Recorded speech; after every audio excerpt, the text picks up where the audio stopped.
little harder, stack those sats, don't stack the dollar.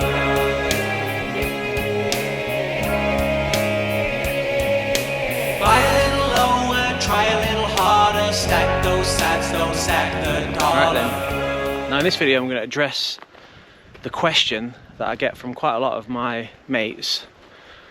Isn't it too late to buy Bitcoin? Now I personally think it's not too late. I think we're still early, very early. And I also think that it's probably never going to be too late due to the nature of it. Now, the first misconception that a lot of my mates have is they say, well, Bitcoin's $100,000 for one. So I haven't got $100,000 to spend, so I'm not going to bother. That's it. That seems to be the normie misconception of Bitcoin. It's $100,000. I've missed the boat. You know, that ship has sailed a long time ago. But they don't understand that each Bitcoin can be divided into 100 million units. Which sounds crazy because everybody knows that you don't have to buy just one coin, but the average Joe, my friends that aren't into Bitcoin, don't know that. You can buy £5 worth if you want. You buy £10 worth and just have £10 worth, and that's it. So to address that misconception straight away, no, it's not too late. The ship hasn't sailed just because you haven't got $100,000 to spend or invest. Now, also, due to the nature of Bitcoin itself being a finite currency, there's only ever going to be 21 million Bitcoin in existence ever. It's the first ever finite currency in the world. It's technologically locked into 21 million Bitcoin. Due to the nature of that, as more and more people want it, there's going to be less coins to go around, so the value naturally increases. So at any point, at any time you buy, or any time you adopt Bitcoin, then the price is naturally, or the value is naturally going to increase over time, because there's no money printer that's just going to print more Bitcoin out of thin air. There's no, like a gold mine, there's no gold mines that are naturally going to be discovered and more Bitcoin goes into circulation. It's going to be locked in to 21 million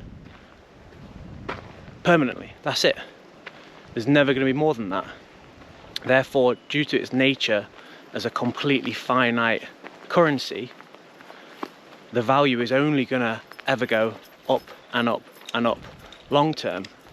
So at any point you buy, you're still early. You know, there were people saying in 2012, I've missed the boat. There were people saying in 2015, I've missed the boat.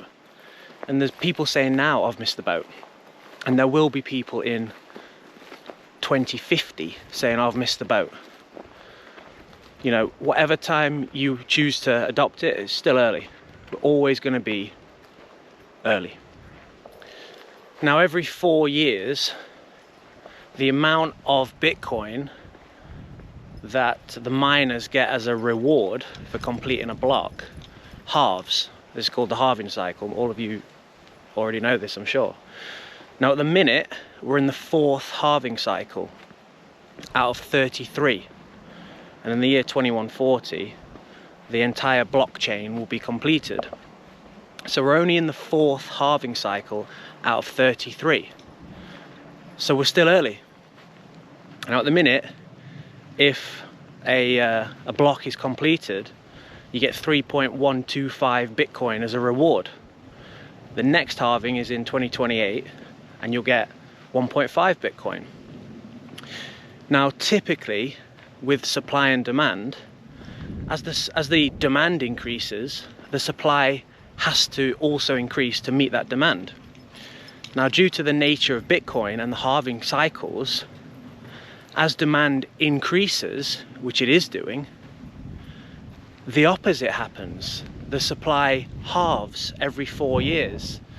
So it's completely finite and deflationary, and as more and more people are wanting it, the supply actually decreases. Now, as I said, we're in the 4th halving cycle out of 33. So if the demand is continually increasing, and you know that there's not going to be more Bitcoin just printed out of thin air to meet that demand, then yes, we're still early, and we're always going to be early.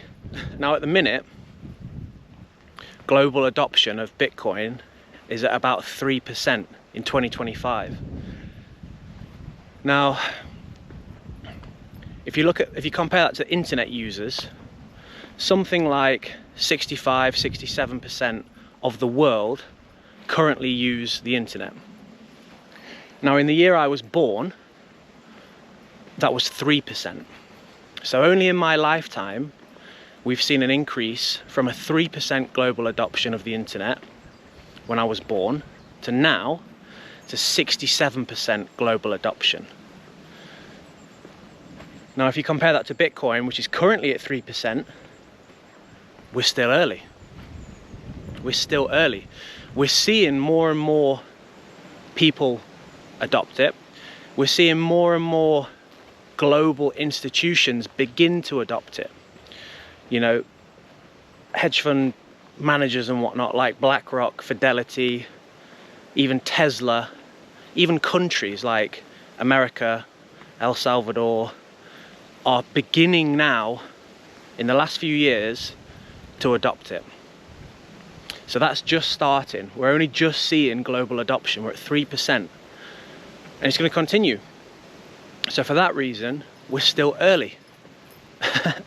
We're still early. The ship hasn't sailed. It's not too late. Now, if like me, you're saving in Bitcoin and you're using Bitcoin as a hedge against the fiat currency being debased, then you have to ask yourself the question, are the central banks going to print more money at any point in the future? Well, the answer is yes, of course. They're going to continue to print more money. And every time they print more cash out of thin air, that currency, that fiat currency, gets debased even more, it gets devalued even more. Now, the fact that the central banks are guaranteed at some point in the future to print more cash out of thin air shows that we're still early with Bitcoin. If you want to hedge against that inflation, which is going to come from that money printing, then we're still early. If there's a possibility at some point in the future that the banks are going to print more cash and debase the pound, the dollar, more, then we're still early. And that is definitely a possibility. It's an inevitability that the central banks will at some point in the future print more cash. Therefore, we're still early to invest in Bitcoin as a hedge against that inevitable inflation in the future. So at whatever price Bitcoin is, even if it's $1 million for one coin, if when Bitcoin hits $1 million, if there's still a chance that the central banks are going to debase their currency, the fiat currency, more, even then, you're still too early. You're still early. Now, if you think about it this way, if a central bank who has the power to just print money out of thin air at a click of a button ever says, right, we're just going to print 100 billion or 1 trillion or whatever to buy Bitcoin. We're just going to start printing as much cash as we want, as we can, to then buy Bitcoin. The supply shock for Bitcoin then will be so great, the value of it will just spike so much, then people will be FOMOing, then people will be thinking, now it's too late. Now the central banks have clicked on and they're just printing money at will, out of thin air, directly to buy Bitcoin, then people will be thinking, now it's too late. But that hasn't happened yet. Therefore, it's not too late. Now that's my view, that's my 2 cents on the issue. Is it too late? I don't think it's too late. I don't think it's ever going to be too late. If there's any more reasons you can think of, let me know. If you think I'm wrong, also let me know. And yeah, that'll do. See you later. Buy a little lower, try a little harder, stack those sats, don't stack the dollar.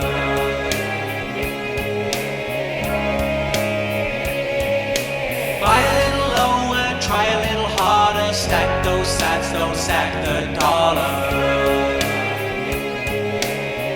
Don't stack the dollar. Buy a little lower, try a little harder, stack those sats, don't stack the dollar.